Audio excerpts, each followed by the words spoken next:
This is Living Hebrew, Selah, where we present a brief scriptural topic for you to ponder on. In this episode, we consider Birthday celebrations.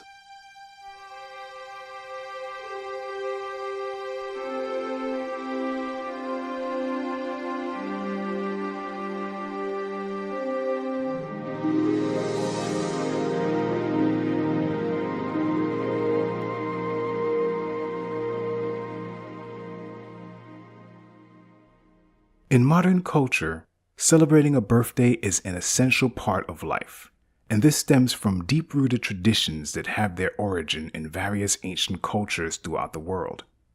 But as servants of Yah, are we to practice this custom? And is it according to Yah's law? Even among secular scholars, the very first birthday celebration cited is that of a pharaoh, and it is recorded in the book of Genesis. On the third day, which was Pharaoh's birthday, he made a feast for all his servants, and lifted up the head of the chief cupbearer and the head of the chief baker among his servants. Genesis 40, verse 20. The truth is, all the birthday celebrations in Scripture surround a secular ruler or individuals given to idolatry. No servant of Yah is mentioned as celebrating a birthday in Scripture, and each birthday mentioned is fraught with danger and a negative outcome. But as to that first record of Pharaoh's birthday, this is what the Huffington Post had to say. Egyptians started the party.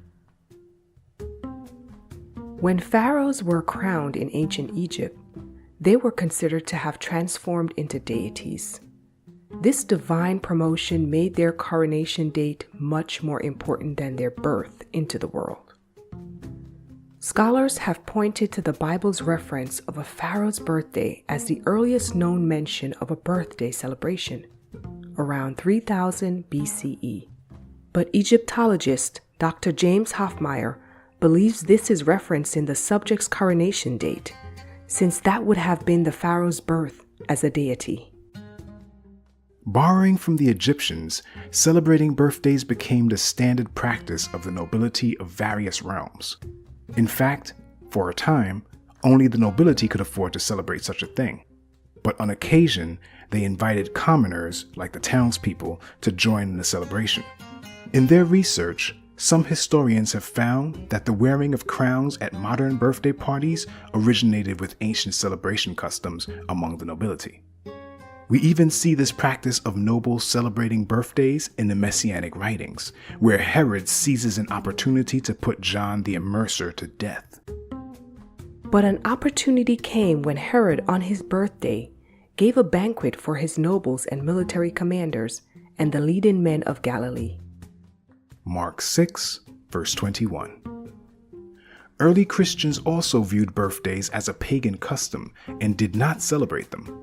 They would later adopt the custom around the 4th century, in hopes, as the Huffington Post writes, of recruiting those already celebrating the Roman holiday of Saturnalia. The Greeks and Romans also influenced world culture in its celebration of birthdays. Beth Herman of Farmer's Almanac writes, History of birthdays. The Greeks later expanded upon the celebration theme by placing candles on moon-shaped honey cakes made for the lunar goddess Artemis. Lighted candles signaled a prayer was being sent. As for blowing out the candles, the Greeks believed rising smoke took one's prayers and wishes up to the sky, where the deities lived. In Europe, birthday candles were often kept burning all day, both to celebrate and ward off evil spirits. This explains the custom of blowing out candles to this day. Sarah Bond, a former Forbes.com contributor, wrote this of ancient Roman birthday celebrations.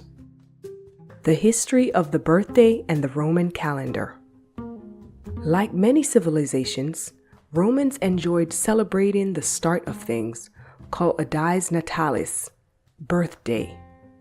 Temples, cities, and people were often remembered for their days of birth.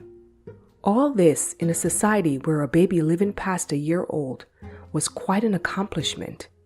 As Catherine R. Getzinger has written, the birthday in the Roman mindset was much closer to a cultic religious celebration than it is today, predominantly because each person had a genius, a tutelary spirit that they sacrificed to on their day of birth. This deity protected an individual for the year, and thus there was a re-up of that protection annually through the performance of a sacrifice.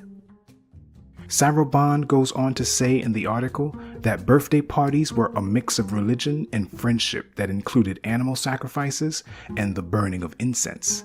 In addition, ritual cakes were baked and eaten, and white robes were worn by the party guests. At any rate, that word genius, which Sarabande said each Roman person believed they had, will surprise some of you. What genius meant in Roman times is not what it means today. The etymology of the word genius links it to ancient Latin and means a special guardian spirit. Merriam-Webster's Word Central Online Dictionary includes the following in its genius entry. Word history.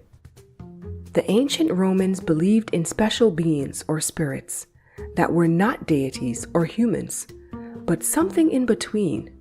They believed that from birth, each person had one of these spirits to act as a protector. The Latin name for this spirit was genius, which came from geniere, meaning to be the father of, beget. This sense came into English in the early 15th century. Part of such a genius's role was to protect a person's moral character. From this idea in the 16th century came the sense of genius, meaning an identifying character. This led to the sense of a marked aptitude. In time, genius came to mean very great intellectual power, and to be applied to people who have such power. Simply wishing someone happy birthday was a way of ancient societies holding to superstitions, because the wish was meant to protect the person from evil spirits. The same is true for giving birthday bumps, pinches, and the like. These were meant to bring one good luck and send away the same bad spirits. As for loud party props, like horns, snappers, and the usual noisemakers, evil spirits supposedly didn't care for those either. Essentially, birthday celebrations are deeply rooted in paganism. As time passed, each successive secular generation added to the customs of birthday celebrations, and in Germany, certain customs they adopted shaped the most modern ones throughout the world. It was the Germans who centered the celebration on their children, or Kinder, to use the German designation, from which the word kindergarten is derived. German birthday parties saw children receiving gifts and choosing menus, and a special butter and jam cake was presented, festooned with candles numbering the child's age. Of course, as European immigrants traveled to America and other countries, they brought their customs and traditions with them, and so international cultures adopted these birthday practices. But in Hebrew culture, birthdays were not celebrated. In fact, one of our wisdom books records, "A good name is better than precious ointment, and the day of death than the day of birth." Ecclesiastes 7, verse 1. Selah.